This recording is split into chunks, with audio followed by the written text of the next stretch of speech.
Alors Shabbat, on va lire la paracha de Shmot. Alors dans Shmot, la Torah nous dit Ve-Yosef haïe Mitzrayim. Lorsque Mitzrayim sont en Égypte, eh bien Yosef était en Égypte. Et là, le Midrash, pourquoi est-ce que la Torah nous répète cela? On sait bien que Yosef était en Égypte depuis déjà 22 années. Pourquoi est-ce qu'il faut le répéter encore une fois? Rashi le Midrash qui dit que, pour nous dire que Yosef, il a passé plusieurs périodes dans sa vie. Tout d'abord, il était berger dans le troupeau de son père jusqu'à 17 ans. À 17 ans, il a été vendu en tant qu'esclave. Il était le dirigeant chez Potiphar pendant une année entière. Ensuite, pendant 12 années, de 18 ans jusqu'à 30 ans, il était jeté dans une prison. Et une prison à l'époque, c'était une genre de caverne, pas comme de nos jours. Et ensuite, il était roi en Égypte, depuis l'âge de 30 ans jusqu'à la fin de sa vie. Et le Midrash nous dit que Yosef Hatzadik, eh bien, il avait cette grandeur d'âme et de caractère de passer toutes ces périodes dans la tzidkout. C'est-à-dire qu'en général, une personne est très influencée par ce qui lui arrive. S'il est roi, s'il est dirigeant, s'il est PDG, automatiquement, il devient orgueilleux et vaniteux, il va se mettre à écraser des gens à droite à gauche, etc. S'il n'est pas considéré, s'il est en prison, il va être brisé, découragé, désespéré de la vie, etc. Et là, la Torah nous dit que Yosef, il a su passer toutes ces peurs de la vie. Il était un berger, un simple berger, qui n'est pas un travail très extraordinaire, travailler pour la Parnassa. Ensuite, il était dirigeant chez Potiphar pendant une année. Ensuite, dans une prison, un trou, une caverne, dans des conditions vraiment très médiocres pendant 12 années, les meilleures années de la vie, de l'âge de 18 ans à 30 ans, une personne ordinaire aurait perdu la raison, aurait été désespérée de la vie. Mais Yosef, dans toutes les situations, n'a pas baissé les bras. Le Midrash dit que même, bien souvent, il se mettait à chanter et à danser dans la prison. Pourquoi? Parce que Yosef savait pertinemment que Hachem l'a envoyé en Égypte, l'a jeté en Égypte pour une raison bien spéciale, bien spécifique. Bien que ça pouvait apparaître que c'était la faute des frères qui l'ont vendu, et bien souvent c'est la nature humaine de vouloir rendre fautif telle personne, c'est à cause de son frère, à cause du cousin, à cause de sa femme, à cause du mari, à cause des parents, à cause des professeurs, on accuse tout le monde du monde entier. Et bien souvent, on perd notre énergie à cause de ça. On va passer à côté, on va aller en exil, on va déraper parce qu'on a une tendance naturelle à vouloir accuser les autres. C'est à cause de lui que j'ai raté ma vie. C'est à cause de lui que j'ai loupé l'examen, etc. Yosef n'a pas fait ce calcul. Il a été jeté en prison, il a été renvoyé, vendu par ses frères, il a été envoyé en prison à cause de la femme de Potiphar, qu'il a dénoncée de façon tout à fait fausse. Et malgré tout, il n'avait aucune réclamation, aucune plainte, ni contre la femme de Potiphar, ni contre ses frères. Il était persuadé, convaincu, que c'est Hachem qui l'a envoyé. Comme il a dit après ses frères, Lo atem, shelartem otiena ki Elokim. C'est pas vous qui m'avez envoyé en Égypte, mais c'est Hachem, c'est Dieu. Il faut en effet un grand degré, un grand niveau de émoua, de foi parfaite en Hachem pour être conscient de cela. Pour prendre conscience que même si dans certains cas, eh bien, telle personne est fautive, mais ce qui t'est arrivé à toi, c'est du Semen Hashamayim. Et c'est pas lui, eh bien c'est une autre personne. Ou alors un animal, ou la nature, etc. Même si quelqu'un il t'a fait du tort, t'a volé de l'argent, alors c'est sûr qu'il est en faute. Mais cet argent, de toute façon, tu l'aurais perdu. Le Gaon Vin a dit, si quelqu'un a volé une somme d'argent importante, une somme d'argent même importante, et même il l'a gardée en fin de compte, et il a fait hériter à ses enfants, ça veut dire qu'auparavant, cette somme d'argent lui revenait. Au ciel, on a décidé qu'il devait avoir telle somme d'argent. Mais lui, malheureusement, par son choix mauvais, il l'a obtenu par une avéra, par la faute de voler l'argent. Sans le voler, il aurait travaillé, il aurait gagné la loterie, etc. d'une autre façon. Ça, c'est la émoula qu'on doit avoir en apprenant de Yosef Hatzadik. Yosef était persuadé d'une telle chose. Pour lui, c'était une véracité évidente. Que s'il est en Égypte, c'est Hachem qui l'a envoyé. Donc, il est en prison. Alors, nous on dit 12 ans, 12 années, parce qu'on sait ce qui s'est passé. Mais ce qui est encore pire, c'est que Yosef auparavant ne le savait pas. A priori, il était destiné à être condamné à vie en prison. Il n'avait même aucun espoir d'en sortir. Alors miraculeusement, Hachem l'a fait sortir de là-bas après 12 années. Mais de façon ordinaire et naturelle, il aurait eu toutes les raisons d'être brisé, d'être désespéré de la vie. Même dans ces conditions-là, Yosef n'a pas perdu les pédales, n'a pas lâché les rênes, il a gardé sa émouna, sa foi. Il était persuadé qu'Hachem l'a envoyé pour une raison spécifique. Alors tu poses la question, comment il est sorti? Les rêves de Sarah Mashkim et Sarah Ophim. Yosef, qui était un spécialiste pour trouver la solution des rêves, alors il aura trouvé la solution aux rêves, et en fin de compte, 2 ans après, lorsque Paro a fait ses rêves, eh bien, le Sar Amashkim a raconté à Paro qu'il y avait un homme en prison qui lui est spécialiste pour résoudre les rêves, pour expliquer les rêves. Et c'est comme ça, grâce à ça, que c'est sorti. Mais là aussi, c'était une combine qui était dirigée du ciel. C'est-à-dire qu'Hachem a voulu, n'est-ce pas, que ça se passe de cette façon-là, pour aussi garantir à cette royauté. Parce que ça aussi, comment espérer qu'un homme qui est en prison pendant 12 années, quelqu'un qui vient de pays étrangers, tout d'un coup, il sort de la prison pour être le roi, c'est impensable. Il fallait que Paro, qui était vraiment le roi, bon en fait Yosef était le vice-roi, et Paro, qui était le roi d'Égypte, eh bien, soit fasciné par la sagesse de Yosef, et que Yosef lui a rendu un service énorme, parce qu'il était troublé jour et nuit par ses rêves. Et c'est Hachem qui l'a dirigé. Ça aussi, c'est une preuve de Emouna en Hachem, que tout ce qui se passe, eh bien, c'est du ciel. Alors, ça, ce que nous dit le Midrash, c'est que Yosef, avec cette tzidkout, il a pu traverser toutes ces périodes-là sans être ébranlé, sans être brisé, sans perdre espoir. Non seulement cela, quand il est nommé roi, eh bien, c'est encore une fois une nouvelle phase dans sa vie qui commence. Il est roi, vice-roi d'Égypte. Et là aussi, il a encore une fois toutes les raisons de s'enorgueillir. Il est vice-roi premièrement. Deuxièmement, c'est lui qui a sauvé le monde entier de la famine. Sans lui, eh bien, ça aurait été terminé. Parce que personne ne se serait préparé à cela. Et il y avait une famine terrible pendant cette année. Tout le monde aurait péri. Il avait toutes les raisons, n'est-ce pas, de s'enorgueillir, de penser que c'est lui le sauveur du monde. Et malgré tout, dit le Midrash, Yosef Omed Betzitko. Malgré tout, il n'est pas devenu un homme orgueilleux vaniteux. Il a su, n'est-ce pas, aussi se réconcilier à ses frères. Il leur a garanti que ce n'est pas leur faute, ce n'est pas eux qui l'ont vendu, mais c'est Hachem qui l'a envoyé ici pour une raison bien précise. Donc le Midrash nous dit que Yosef étant en Égypte, sa grandeur c'est quoi? C'est qu'il a pu traverser plusieurs périodes, phases, dans sa vie, 3-4 phases différentes dans la vie, et toute situation, les maîtriser, les surmonter avec une sagesse remarquable. Alors en fait, ça s'appelle la Midat Aishtavut.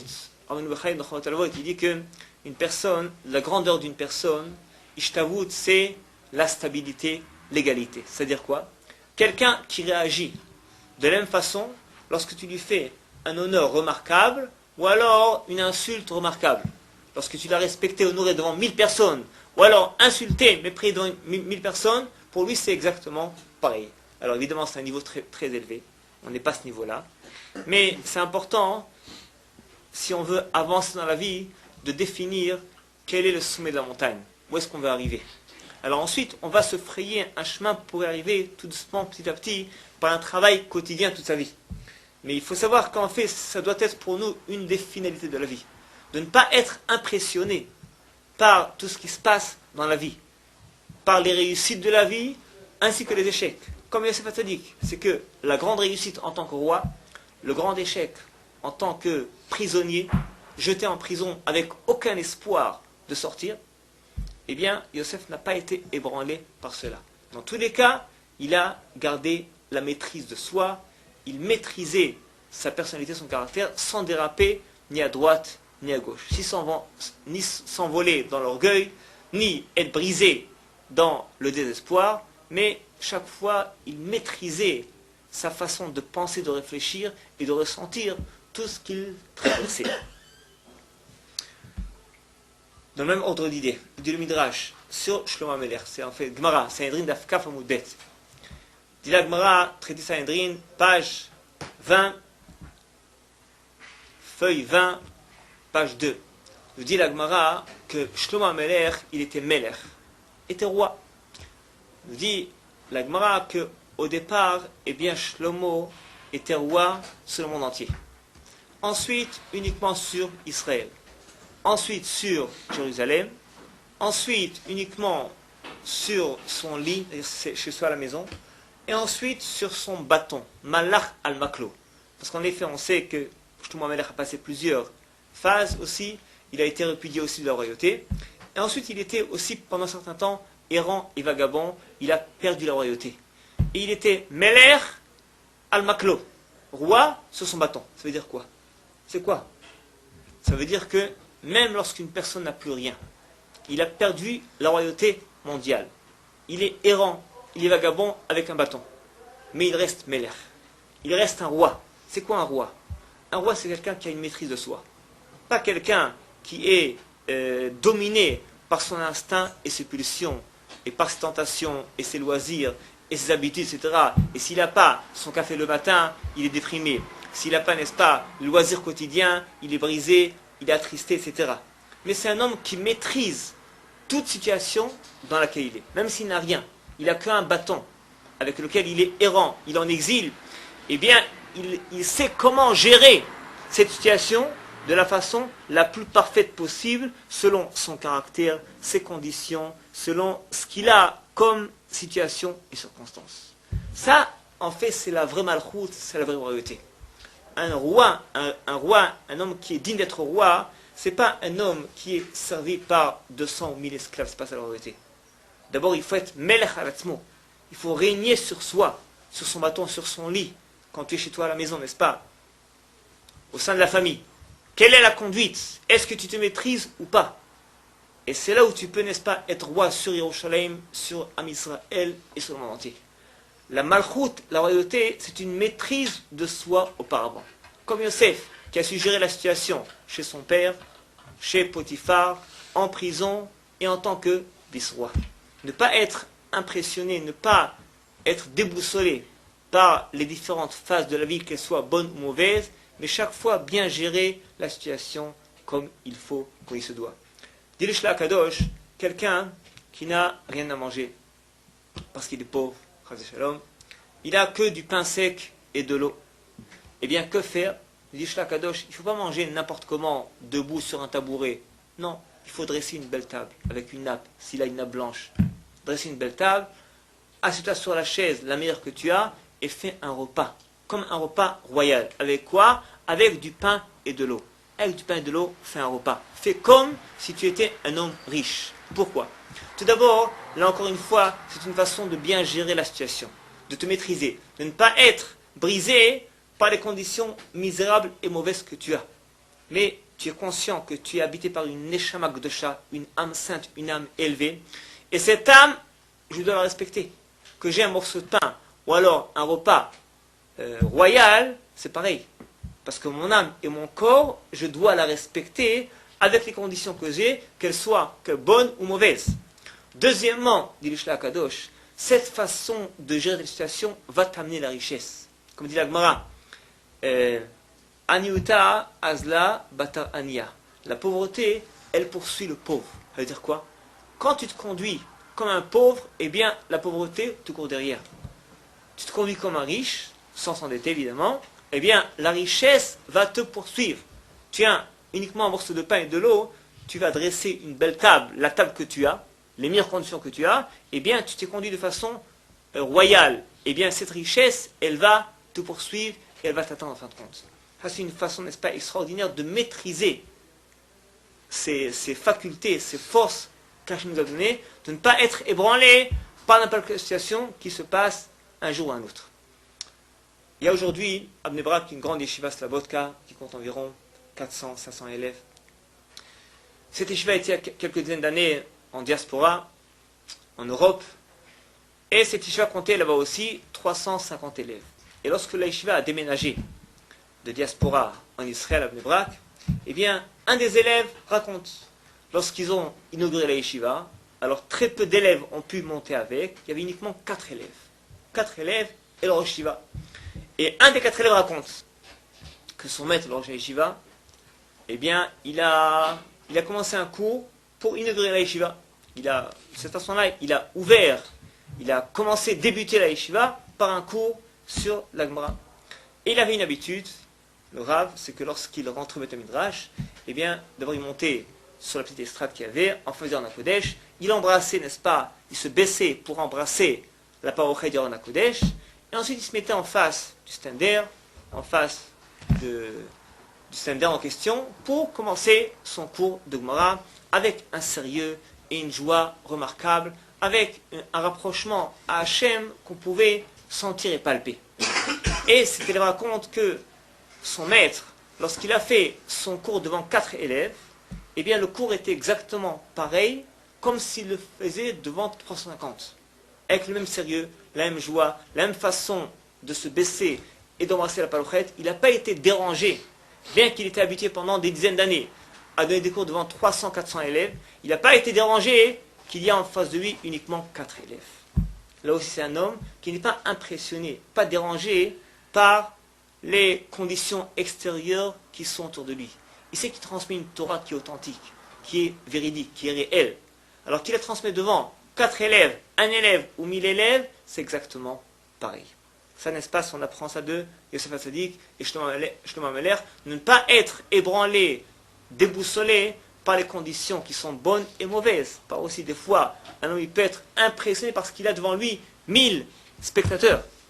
Il perd un peu les pédales. Et là aussi, c'est une déficience de la grandeur de la personnalité humaine que Hachem nous a confiée. Une personne doit savoir gérer n'importe quelle situation et se maîtriser. Qu'il ait des bonnes conditions ou mauvaises, qu'il ait uniquement un spectateur ou alors 1000, pour lui c'est exactement pareil. Et par rapport à cela, c'est une réelle histoire qui s'est passée il y a quelques dizaines d'années ici en Israël. Il y avait un rabbin qui avait l'habitude de faire un cours le vendredi après-midi. Après-midi, c'est une heure qui est un peu difficile pour se préparer à Shabbat. Et dans ce cours-là, toujours des dizaines de personnes, des fois 100, 200 personnes qui venaient écouter son cours. Bon, un beau jour, il y avait une chaleur terrible, plus de 40 degrés à l'ombre, et personne n'est venu au cours. Alors il vient donner son cours, il n'y a personne. Personne. Bon, c'est pas quoi faire. Même pas un élève qui a écouté. Bon, il se dit, bon, j'ai une gviout, une habitude de faire un cours, je ne vais pas le manquer, je fais mon cours. Il a fermé les yeux, il a commencé à faire son cours. Bon, il fait son cours, n'est-ce pas, par du Shabbat Kodesh, commence à préparer un Shabbat, etc. Et par hasard, quelqu'un est passé, il voit par la fenêtre, un rav qui est en train de faire un discours tout seul. Et puis c'était un homme qui était tout à fait laïque. Alors il dit, ah voilà une bonne occasion de se moquer de ces religieux, ces orthodoxes un peu tarés, un peu cinglés. Je vais voir ce qu'il fait là-bas. Et ensuite je vais envoyer ça à la presse. Alors bon, et puis il s'est arrêté pour écouter ce rav, pour écouter ce qu'il est en train de raconter, de baratiner, pour ensuite se moquer de lui. Il a écouté pendant un quart de 20 minutes, et il a été influencé, impressionné par ses paroles, et grâce à ça il a fait tchouva. Imaginez-vous. Ça, n'est-ce pas, c'est lorsque une personne n'est pas impressionnée par ce qui se passe autour, il n'y a personne, pas un seul élève, il fait son cours, eh bien, il a réussi à faire tchouva à quelqu'un qui était a priori anti-Torah, qui est venu là pour se moquer de lui. Ça, c'est lorsqu'on a une maîtrise totale de soi et ce qu'on peut mériter. Et encore un dernier exemple qui en fait le plus flagrant. C'est l'histoire de Rabbi Akiva. Rabbi Akiva qui a fait tchouva à l'âge de 40 ans, alors que lui aussi était tellement loin de la Torah, il détestait les Talmidei Chachamim. Il avait une haine démesurée pour les Rabbanim, Rabbi Akiva. À l'âge de 40 ans, il a fait tchouva, on connaît grâce à son épouse Rachel. Bon. Et Rabbi Akiva, il a monté, en fait, la yeshiva la plus grande au monde, qui a jamais existé. Il avait dans sa yeshiva 24 000 élèves, 24 000 géants en Torah, qui étaient tous des Tanaïm. Des gens qui étaient vraiment des géants en Torah, on ne peut pas s'imaginer quelle grandeur ils avaient. Et malheureusement, comme on connaît l'histoire, ces élèves-là ont péri pendant un mois, entre Pesach et Shavuot, l'Akba Omer. Donc il y avait plus de 700 lévayot par jour, plus de 700 morts qu'on enterrait tous les jours, et des gens qui étaient tous des géants en Torah. Et une fois que les 24 000 élèves ont été exterminés, eh bien, dit l'Agmara, Haolam hayashamem, le monde était vide de Torah, était sans Torah, parce qu'en effet, c'était eux qui tenaient la Torah. Alors là aussi, un homme normal, a priori, aurait dû perdre la raison, ou alors tout au moins être brisé, désespéré, sans aucun espoir. Et dit l'Agmara, dans Yevamot, que Rabbi Akiva ne s'est pas arrêté. Il a cherché encore d'autres élèves. jusqu'à ce qu'il est arrivé dans le sud d'Israël. Il a trouvé là-bas 5 élèves, Rabbi Meir, Rabbi Yehuda, Rabbi Shimon bar Yochai, et il aura encore une fois enseigné la Torah. Donc en fait, il a recommencé à zéro. Après 24 années de tchouva, 24 000 élèves, une fois que tout est parti en fumée, il a toutes les raisons de dire que ma Torah, c'est pas ça. Ma tchouva, elle est mauvaise. J'ai raté, j'ai échoué dans ma mission. Ma Torah n'est pas acceptée, n'est pas agréée au ciel. Et ça, en fait, ce qui est difficile, c'est pas uniquement l'échec. C'est que des fois, tu as des raisons, des preuves flagrantes qui te montrent que c'est pas ça. Pas aussi pas sadique. Ils ont pu se dire, eh ben j'ai fauté, j'ai eu tort, mes rêves, c'est n'importe quoi. Je me suis enorgueilli sur mes frères. Toutes les raisons, n'est-ce pas, de perdre espoir et de dire que tout mon chemin, eh bien, il est faussé, il est faux, il n'est pas agréé au ciel. Et lorsqu'une personne arrive à maîtriser tout cela, et à gérer cela, à se maîtriser, c'est là où la délivrance, elle arrive comme Yosef qui tout d'un coup, n'est-ce pas, est sorti, est devenu le vice-roi d'Égypte. Pas aussi Rabbi Akiva. Malgré toutes les raisons qu'il avait de se dire que sa Torah, elle vaut rien. Sa tchouva n'est pas acceptée. La preuve que sa Yeshiva qu'il a monté, il n'y a pas un seul élève qui est resté rescapé. 24 000 élèves, tous sont morts. Lui, il n'arrête pas. Il va chercher encore d'autres élèves. Il en trouve combien? 5. Pas 24 000, pas 1000, pas 200. 5 élèves. Lorsqu'on passe, tu donnes un cours devant 24 000 élèves, c'est une audience mondiale. Après 5 élèves, c'est démoralisant, c'est décourageant. Ça ne donne pas envie de commencer le cours. Rabbi Akiva recommence à zéro. Il ne s'arrête pas. Et toute la Torah qu'on a de nos jours, eh bien, elle vient spécifiquement de 5 élèves. Rabbi Akiva était d'une telle envergure spirituelle que Moshe Rabbeinu, lorsqu'il a vu qui était Rabbi Akiva, a dit à Hachem, pourquoi est-ce que tu as donné la Torah par moi? Il fallait la donner par Rabbi Akiva, qui avait donc apparemment, dans certains domaines, en tout cas, une grandeur qui était supérieure à celle de Moshe Rabbeinu.